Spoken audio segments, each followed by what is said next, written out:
Welcome to CFA Level 1 Practice Test 2. Part 2. In this session, we will solve 10 questions from the Ethical and Professional Standards domain by BISP Trainings. Question number 1. Sarah Chen, CFA, is a research analyst covering the renewable energy sector. A company in this sector, Green Future Incorporated, which Chen currently rates as a hold, invites her to an exclusive, all-expenses-paid tour of their new solar panel manufacturing facility located in a remote, scenic area. The tour includes private jet travel, luxury accommodation for 3 days, and recreational activities. Green Future states the purpose is to provide Chen with in-depth insights into their innovative production process. To comply with the CFA Institute Standards of Professional Conduct, Chen should most appropriately A. Disclose the invitation to her employer and accept if approved. B. Accept the invitation as it will enhance her understanding of the company. C. Decline the invitation as the lavish nature of the trip could compromise her independence and objectivity. D. None of the above. Answer is B. Decline the invitation as the lavish nature of the trip could compromise her independence and objectivity.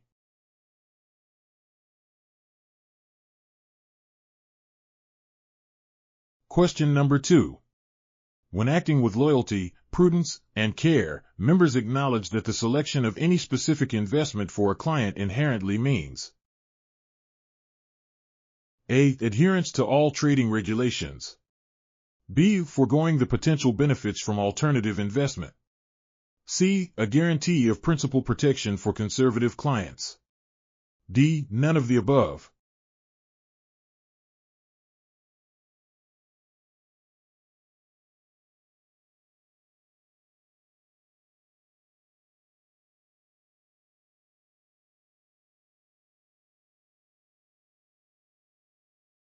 Answer is B. Foregoing the potential benefits from alternative investment.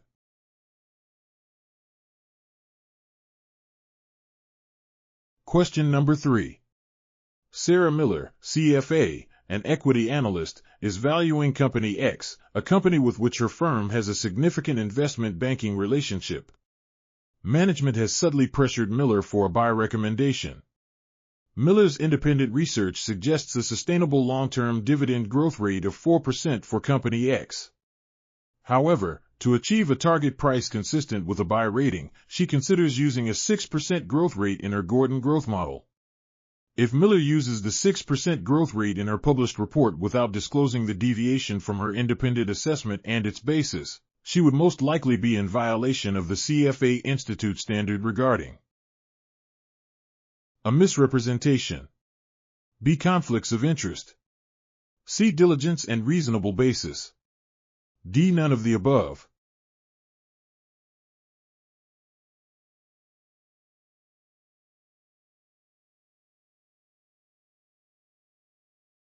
Answer is A.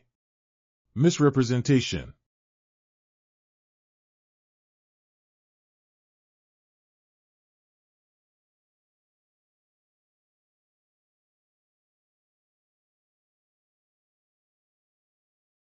Question number 4.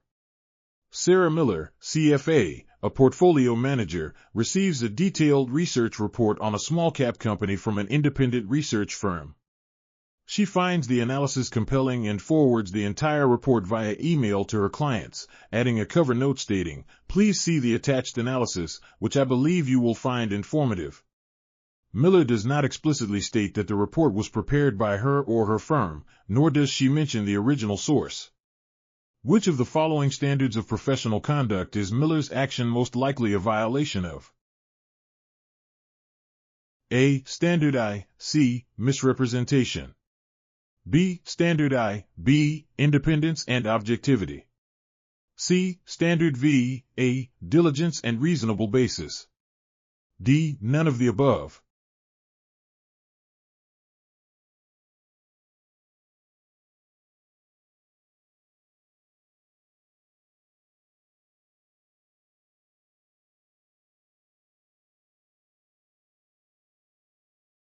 Answer is A. Standard I, C. Misrepresentation.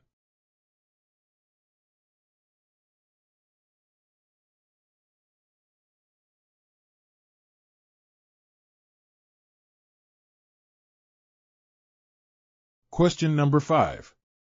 Which characteristic of diversification is most ethically significant for a CFA Institute member when advising clients on portfolio construction? A. Its ability to guarantee positive investment returns. B. Its capacity to reduce portfolio-specific risk. C. Its alignment with the member's preferred investment products. D. None of the above.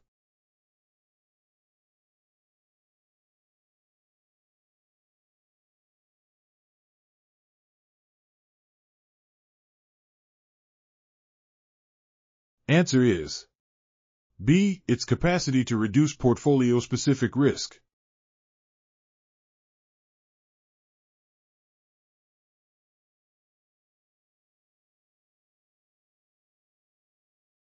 Question number 6. Sarah Chen, CFA, an economist at a major investment bank, is finalizing a research report on the potential impact of a newly proposed government fiscal policy. Her independent analysis indicates the policy will likely have significant negative consequences for certain sectors, differing from optimistic government projections. Her supervisor, concerned about the bank's relationship with government officials, instructs Chen to modify her report to present a more favorable outlook. To comply with the CFA Institute standards of professional conduct, Chen's most appropriate action is to A. Comply with the supervisor's request to maintain firm relationships. B. Refuse to modify the report and resign from the firm if pressured further. C. Insist that her independent conclusions be published, or alternatively, dissociate from the report. D. None of the above.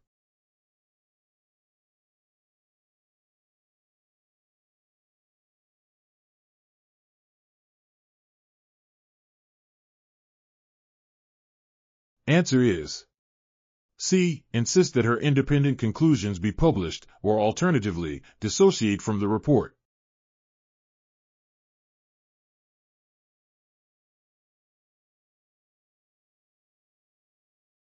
Question number 7. Sarah Miller, CFA, is a research analyst. Her husband recently inherited a substantial number of shares in Company X, a company Miller is currently researching and for which she is about to issue a buy recommendation. Miller believes her recommendation is based purely on her objective analysis.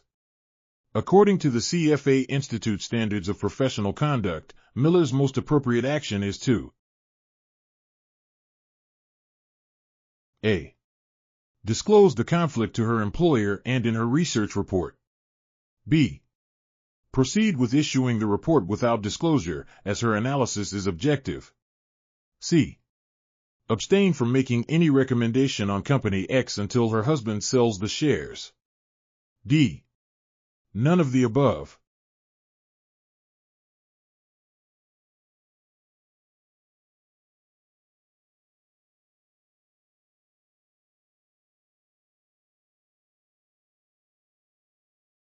Answer is A. Disclose the conflict to her employer and in her research report.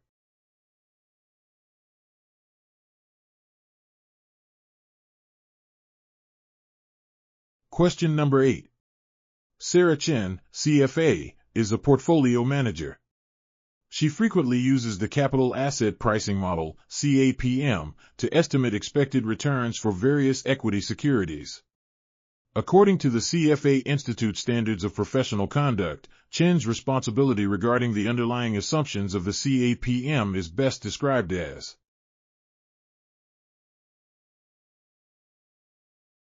A. She must make reasonable efforts to understand the CAPM's assumptions and limitations. B. She must disclose all CAPM assumptions to clients in every investment recommendation. Basis.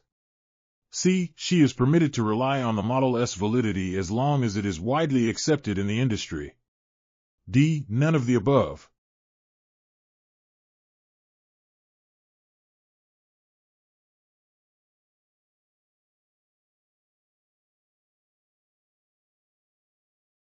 Answer is A. She must make reasonable efforts to understand the CAPM's assumptions and limitations.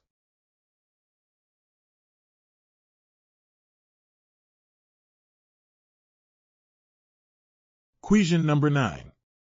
During a severe global market downturn, characterized by rapidly falling government bond yields signaling significant economic stress, a portfolio manager observes potentially severe negative implications for clients' portfolios. The manager's ethical responsibility to inform clients about these potential adverse implications is most directly addressed by which standard of professional conduct? A. Knowledge of law. B. Diligence and reasonable basis. C. Communication with clients and prospective clients. D. None of the above.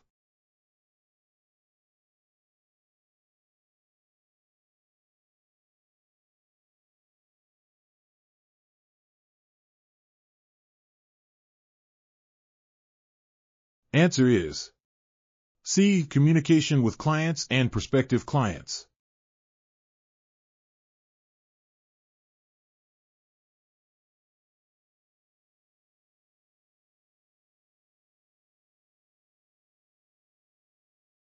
Question number 10.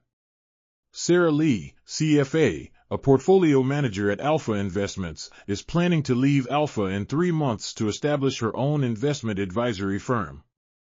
Before resigning, but after deciding to leave, which of the following actions by Lee is least likely to violate the CFA Institute standards of professional conduct? A. Copying proprietary investment models developed by Alpha Investments for use in her new firm.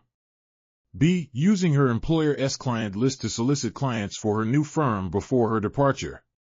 C. Notifying her employer of her intention to resign and establish her own firm, while continuing to act in her employer's best interest until her departure. D. None of the above.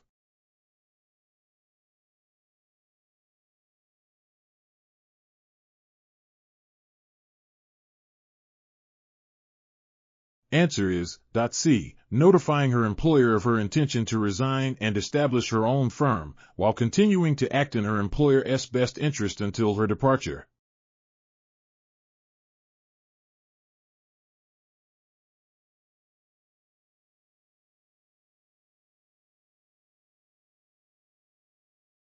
Thanks for watching. For more learning videos and tutorials, subscribe BISP Trainings.